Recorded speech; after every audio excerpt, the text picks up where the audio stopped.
6월 24일 새벽 예배를 시작하겠습니다. 사도신경으로 우리의 신앙을 고백하시겠습니다. 나는 전능하신 아버지 하나님 천지의 창조주를 믿습니다. 나는 그의 유일하신 아들 우리 주 예수 그리스도를 믿습니다. 그는 성령으로 잉태되어 동정녀 마리아에게서 나시고 본디오 빌라도에게 고난을 받아 십자가에 못 박혀 죽으시고 장사된 지 사흘 만에 죽은 자 가운데서 다시 살아나셨으며 하늘에 오르시어 전능하신 아버지 하나님 우편에 앉아 계시다가 거기로부터 살아있는 자와 죽은 자를 심판하러 오십니다. 나는 성령을 믿으며 거룩한 공교회와 성도의 교제와 죄를 용서받는 것과 몸의 부활과 영생을 믿습니다. 아멘. 다 함께 찬송가 190장 찬양하시겠습니다.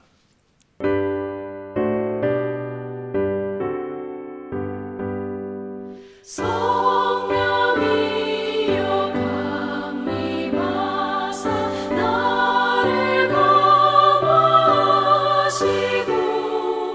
애통하며 회개함만 충만하게 하소서. 예수여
우리 공동체의 성경 읽기 본문은 요한복음 14장입니다. 그중 15절에서 24절까지를 읽고 말씀을 나누도록 하겠습니다. 너희가 나를 사랑하면 나의 계명을 지키리라.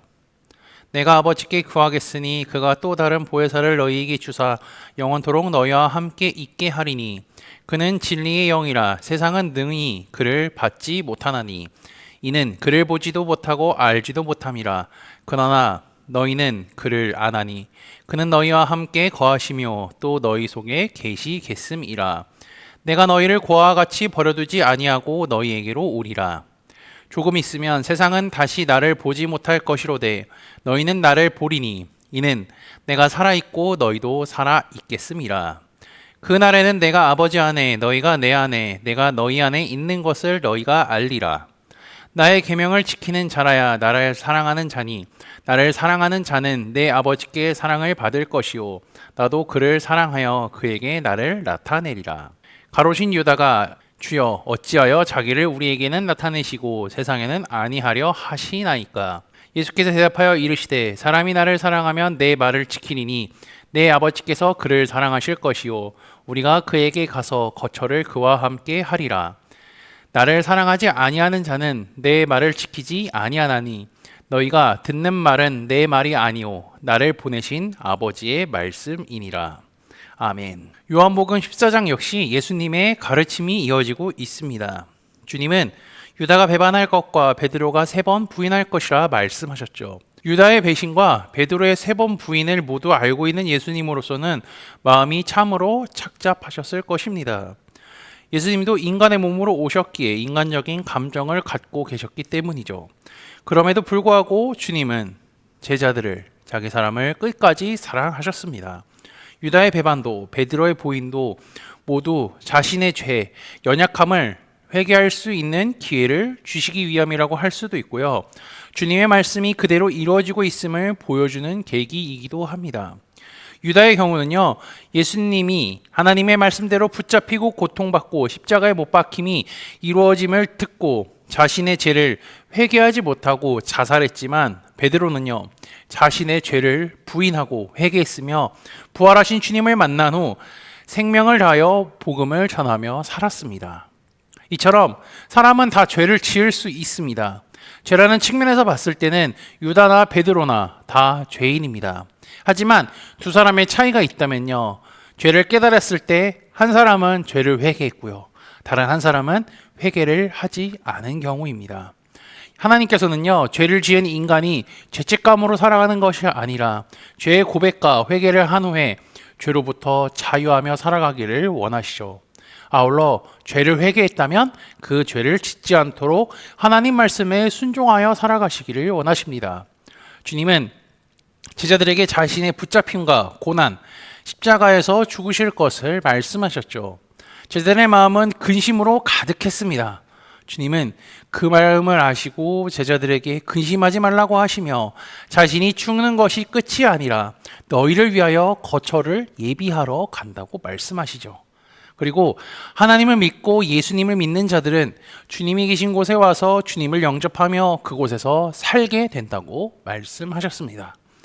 하나님께서는 예수 그리스도를 통하여서 죄를 처리해 주셨을 뿐만이 아니라 죽으시고 부활하신 주님이 승천하셔서 하늘에 계시다가 다시 오신다고 말씀하셨습니다. 하나님께서는 우리에게 새 하늘과 새 땅에서 살게 해주신다고 말씀하셨고, 주님은 그것을 준비하고 계시니 세상이 아무리 추악고 더럽다 할지라도 이 세상에 소망을 두고 사는 것이 아닌 하나님 나라를 소망하며 살아가는 코너스톤 형제자매들이 되시기를 주님의 이름으로 축복합니다. 이제 주님이 가시는 길에 대해서 계속 얘기하시는데요, 도마가 자기도 그 길을 가기 원한다고 하니 가르쳐달라고 말합니다. 주님은 그에 대해서 명확한 대답을 하시죠. 예수께서 이르시되 내가 곧 길이요 진리요 생명이니 나로 말미암지 않고는 아버지께로 올 자가 없느니라. 예수님이 가시는 길의 목표는요, 하나님과의 최종적인 영원한 삶의 교제입니다. 이 길에서 제자들은 예수님과 같은 길을 걸으며 살아가야 하죠. 그 길은 오직 예수 그리스도를 믿음으로 갈 수 있는 길입니다. 도마에 이어서 빌립이 주님께 아버지를 보여달라고 하죠. 그런데 예수님은 빌립을 꾸짖습니다. 빌립이 왜 이런 질문을 했냐면요, 불안함이 있었고 불확실성이 느껴졌었기 때문이죠. 예수님은 하나님의 나타내심은 이미 예수님을 통해 보여줬다라고 말씀하실 뿐입니다. 지금 제자들은요, 예수님과 예수님께서 하신 말씀을 온전히 믿지 못하기에 이러한 질문들을 하고 있는 겁니다. 주님은 그들이 말씀과 가르침에 대해 깨닫지 못하고 있음을 잘 알고 계셨기에 궁금한 것에 대한 질문과 대답을 해주십니다. 훗날 제자들은요, 이 사건들을 회상하며 어떻게 생각했을까요? 매우 부끄러워했습니다. 그리고 그 부끄러움을 넘어서 자신들의 믿음이 약했던 시절과 복음을 전하면서 만났던 수많은 사람들 중에 믿음이 약해서 동일한 질문을 하는 사람들도 있을 것이죠. 그랬을 때 이때 일이 생각나면서 자연스럽게 이 사건을 얘기해 줬을 겁니다. 주님은 제자들에게 내 이름으로 무엇이든지 구하면 주시겠다고 말씀하셨고, 주님이 먼저 하나님께 구하는 것이 무엇인지 알려주고 계시는데요. 내가 아버지께 구하겠으니 그가 또 다른 보혜사를 너희에게 주사 영원토록 너희와 함께 있게 하리니. 주님은 보혜사, 즉 성령을 하나님께 기도로서 선물로 주시겠다고 말씀하셨습니다. 예수님은 십자가에서 죽으시고 부활하신 이후 승천하시지만 보혜사 성령님을 보내셔서 그들과 영원히 함께 있게 하시겠다고 말씀하신 거죠. 이 보혜사의 뜻은요, 조력자, 원조자라는 의미를 갖고 있으며, 이 성령은 진리를 증언하고 제자들에게 진리를 깨우쳐 주실 겁니다. 그래서 17절을 보면 진리의 영이라고 표현하는 거죠. 예수님은 제자들에게 죽음과 부활에 대해 말씀하셨고 그들을 떠날 것도 알려주셨습니다. 그런데 주님은 18절에 이렇게 말씀하십니다. 내가 너희를 고아와 같이 버려두지 아니하고 너희에게로 오리라. 이 말은 예수님께서 십자가에 달려 돌아가시고 죽으신 후 부활하사 제자들에게 다시 나타나실 것을 말씀하신 것이죠.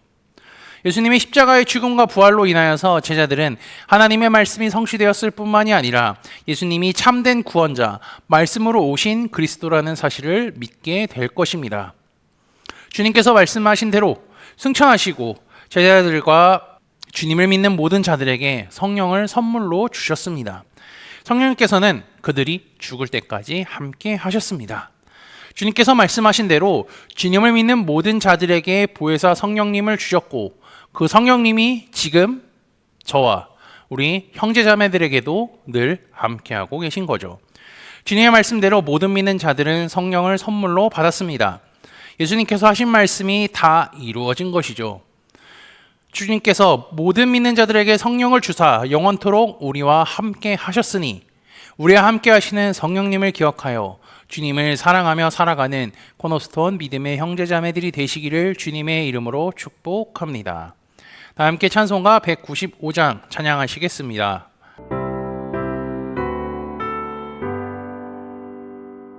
성령이여 우리 찬송 부를 때 진심으로 찬양하게 하소서. 성령이여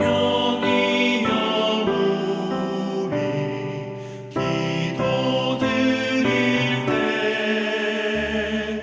우리 곁에 계셔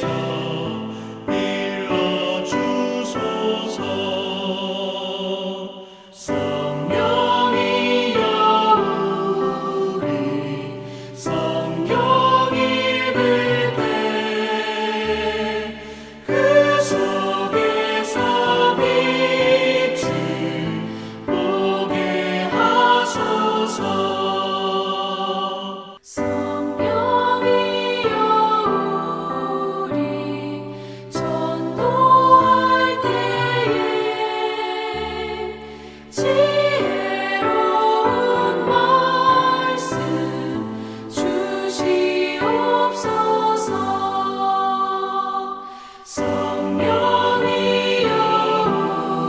우리 겸손해져서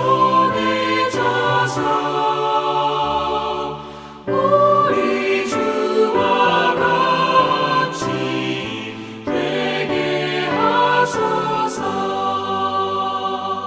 아멘.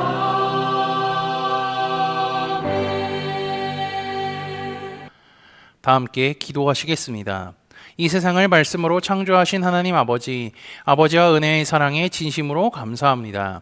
주께서 만드신 세상을 바라보며 감사하며 살아가게 하시고 주께서 우리에게 베풀어 주신 은혜를 기억하며 날마다 감사하는 삶을 살도록 인도하여 주옵소서. 예수님께서는 믿는 자들을 향하여 주님 이후에 보혜사 성령을 주시겠다고 말씀하셨습니다. 주님의 말씀대로 성령이 제자들과 믿는 사람들에게 임하였고 그 성령이 그들의 삶 가운데 함께 하시고 인도하셨습니다. 아울러 그 성령이 주님을 믿는 우리에게도 동일하게 함께 하시니 성령의 인도하심을 받아 살아가게 하시며 주님을 더욱 사랑하는 형제자매들이 되도록 인도하여 주옵소서. 지난주 말씀을 기억하며 기도합니다. 세상을 창조하신 하나님께서 모든 피조물을 통치하신다는 것을 말씀을 통해 깨닫게 하시니 감사합니다. 아울러 세상을 통치하시는 하나님이 세상의 나라와 왕을 세우실 뿐더러 무너뜨리신다는 사실도 말씀을 통해 배웠습니다. 사람의 흥망성쇠는 모두 하나님의 손에 달려있다는 것을 깨닫게 하시고 세상의 힘과 권력에 무너지는 것이 아니라 하나님의 힘과 능력을 의지하며 살아가는 코너스톤 형제자매들이 되도록 인도하여 주옵소서. 예수 그리스도의 이름으로 기도합니다. 아멘. 이 시간 합심으로 기도할 제목들을 나눕니다. 먼저 깨어있는 신앙과 하나님 나라를 사모하고 주님의 다시 오심을 기다리며 살도록 기도하시고 지금 당하고 있는 어려움을 극복할 수 있는 믿음과 지혜를 위해 기도하시기 바랍니다. 교회를 이끌어 가시는 사랑하는 담임 목사님과 사역자들을 위해 기도해 주시기 바라며 오늘 진행되는 성경 공부와 목요일에 진행되는 목회자 세미나를 위해 소그룹원들을 위해 환호의 건강과 회복을 위해 각자 가지고 계신 기도의 제목들을 놓고 기도하시기를 바라며 오늘도 주 안에서 승리하십시오.